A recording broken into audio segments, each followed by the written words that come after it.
안녕하십니까. 부국부동산 연구소 대표 안상중입니다. 오늘도 역시 그 재개발 지역의 어떤 입주자에게 대해서 설명을 해드릴 건데요.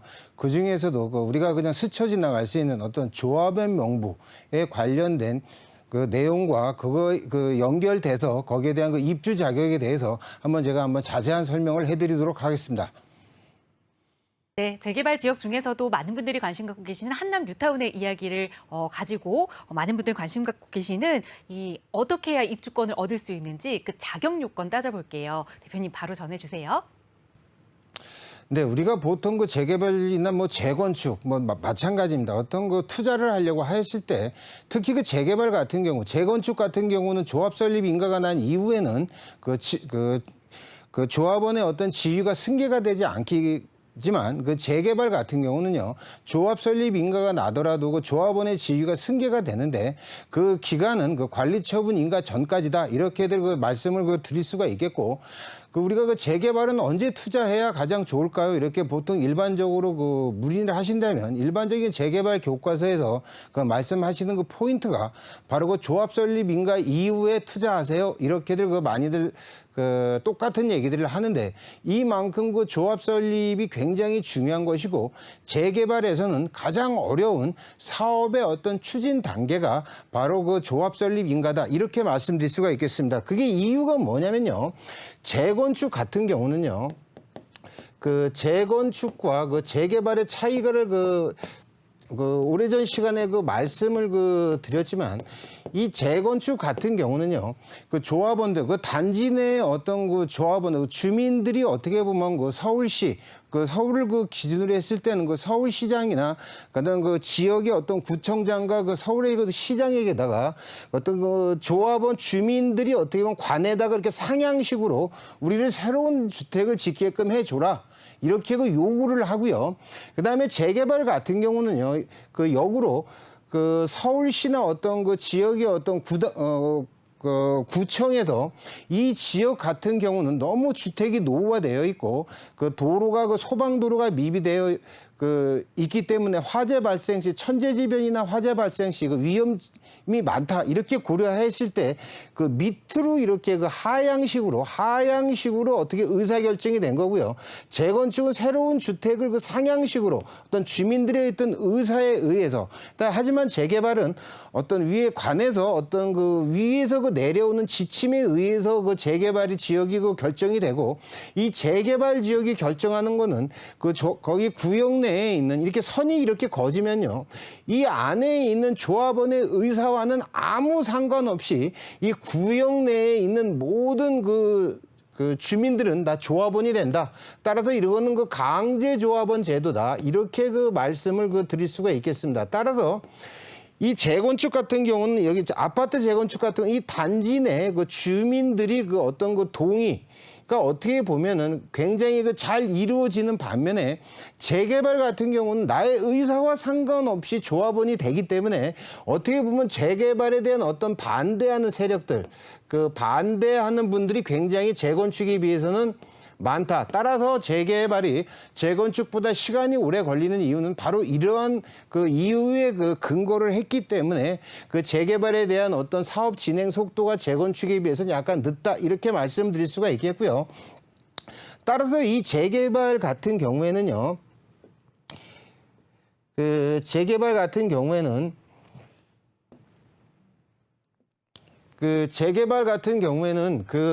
사업 단계를 보면 재건축과 동일하죠. 뭐냐면 구역 지정이 되고요. 구역 지정이 되고, 그 다음에 추진위원회라고 하는 단계, 추진위원회라고 하는 단계가 있고요.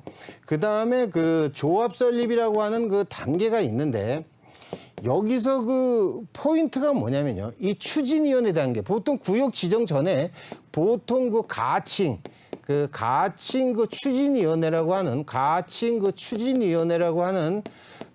단체들을 주민들이 형성을 해서 어떻게 보면 재개발들을 나름대로 추진하면서 어떤 서울시나 관할구청에다가 우리도 재개발하게끔 유도를 많이 시키긴 하지만 재건축보다는 훨씬 그거에 대한 비율이 낮다, 이렇게 말씀드릴 수가 있겠습니다. 여기서 추진위원회, 그다음에 조합 설립이 되는데요.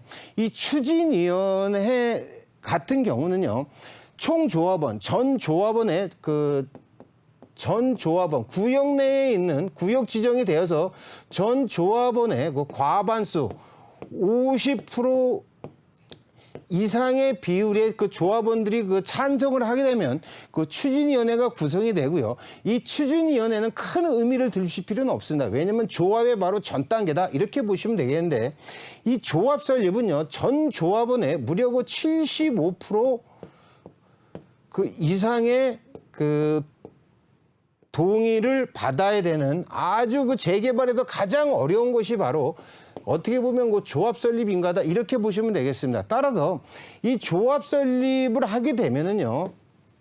먼저 그 조합장이 선출이 되고요. 조합장이 선출이 되고 그 집행부로서 두 번째 그 이사회 그다음에 그 감사가 선출되고요. 감사가 선출되고요. 그다음에 네 번째로 역시 그 민간 그 조합원들의 어떤 단체인 그 대의원회가 이렇게 결성이 된다. 이 총 네 가지의 어떤 그 단체들이 형성이 돼서 이 사람들을 어떻게 보면 조합 집행부다 이렇게 설명을 해드릴 수가 있는데 여기서 가장 그 핵심적인 부분 그 한 가지를 그 말씀을 그 드리자면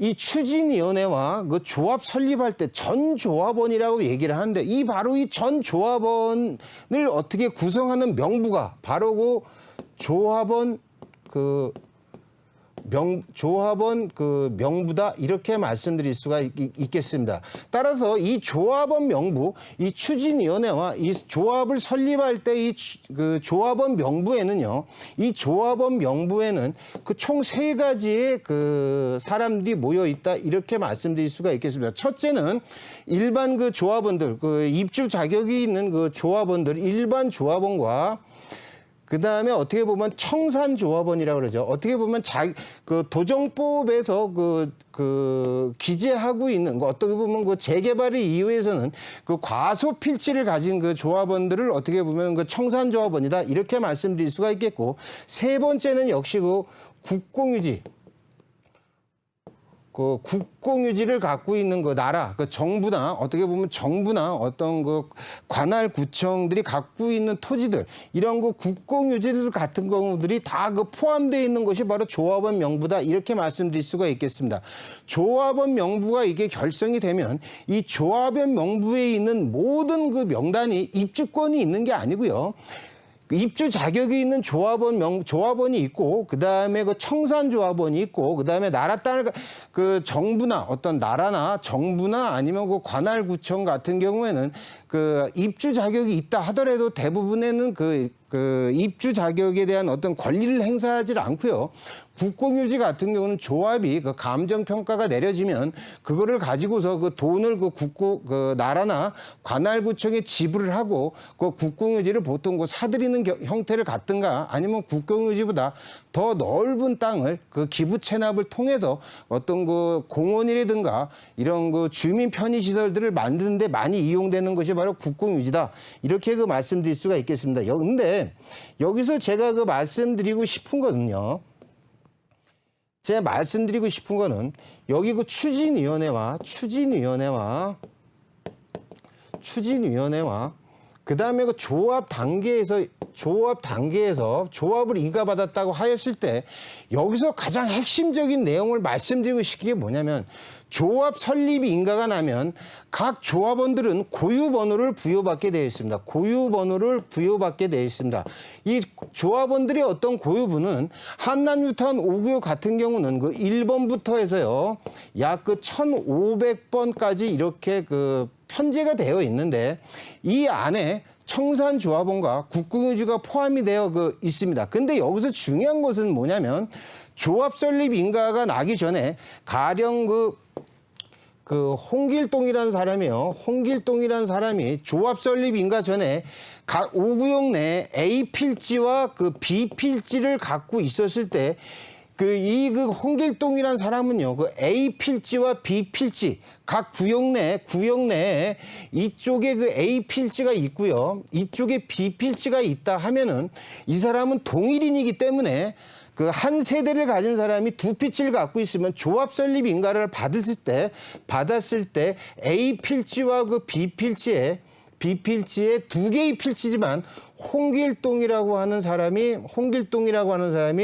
그 2개의 필지에 똑같은 고유 번호를 부여받기 때문에 이 입주권은 A 필지와 B 필지를 합친 필지가 이 사람들의 그 조합원 지분이고요. 이 지분을 기준으로 향후에 아파트를 신청해서 받는다. 이렇게 말씀드릴 수가 있겠습니다. 근데 오늘 가장 핵심적이고 제가 현장에서 많이 질문을 받는 거는요. 이 홍길동이 심청이라는 사람이 만약에 있다고 했을 때 이 심청이라는 사람은요. 조합 설립 인가 전에는 C 필지를 갖고 있었습니다. 근데 향후에 C 필지를 갖고 있었을 때 이 심청이라는 사람이 C 필지를 조합 설립을 갖고 있었을 때 이 조합원의 번호가 500번이었습니다. 500번이었는데 이 사람이 조합 설립인가 이후에 좋은 물건이 나와서 D 필지라고 하는 거를 또 구입을 했습니다. 근데 이 D 필지는 장길산이라는 사람한테 물건을 사서 이거의 고유 번호는 그 600번이라고 그 가정을 하였을 때 과연 그 심청은 나중에 그 향후에 입주 자격이 어떻게 되느냐 이게 핵심이다 이렇게 말씀드릴 수가 있겠는데 이 심청이라는 사람은요. 조합 설립 전에 C 필지를 받았고 C 필지 500번짜리를 받았고 조합 설립인가 이후에 D 필지 600번을 받았다 했을 때 이 2개 중에 하나를 아무 때나 조합원 그 분양 신청일 전까지 즉 관리 처분인가 전까지 하나를 매도하게 되면 입주권을 유효하게 받을 수 있다 이렇게 설명해 드릴 수가 있겠습니다. 따라서 그 구역에 가보면 이 홍길동이라는 사람은 조합 설립인가 전에 물건을 두 필지를 갖고 있었기 때문에 이 사람은 자동 합산 필지는 2개지만 이 사람은 고유 번호인 만약에 450번이라 그러면 A 필지도 450번이고 그 B 필지도 450번이지만 이 심청이라는 사람은요 조합 설립 전에 C 필지 500번을 갖고 있었고 조합 설립인가 이후에 D 필지를 샀다면 둘 중에 C 필지나 D 필지 아무거나 그 조합원 분양 신청일 전까지 이거를 매매를 한다 그러면 이거를 구입한 그 매수자들은 유효하게 이 심청이라는 사람의 고유 번호를 그 양수를 하는 거기 때문에 입주권에는 아무 그 이상이 없다 이렇게 설명해 드릴 수가 있겠습니다.